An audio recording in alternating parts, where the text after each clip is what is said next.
And for today, personal tip, ang aking personal payo for today, ito yung pang-apat dun sa ipon tips natin ngayong week, no? So, hindi porket maliit ang sahod na kinikita mo, ay hindi ka na makakapag-ipon, no? Alam ko, mahal ngayon ng bilihin, no?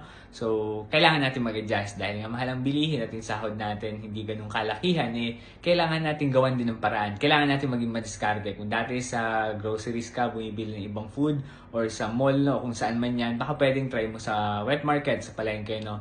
Baka kasi mas makatipid ka ng konti at yung naitipid mo, pwede mo itong itabi or i-save, no? Hindi naman kailangan malaki, no? Sabi ko nga, pa konti-konti, barya-barya, lalaki din naman yan. Okay, yun yung personal tip ko ngayong araw. Kung nagustuhan mo, baka pwedeng pakilike naman ng video na to, no? At pwede mo rin palang i-share, no? At kung hindi ka pa follower ng FB page ko na Ed for Today, baka pwede namang pakilike and follow. At pwede mo rin pala akong i-follow sa TikTok at i-subscribe sa YouTube. Yun lamang. Salamat!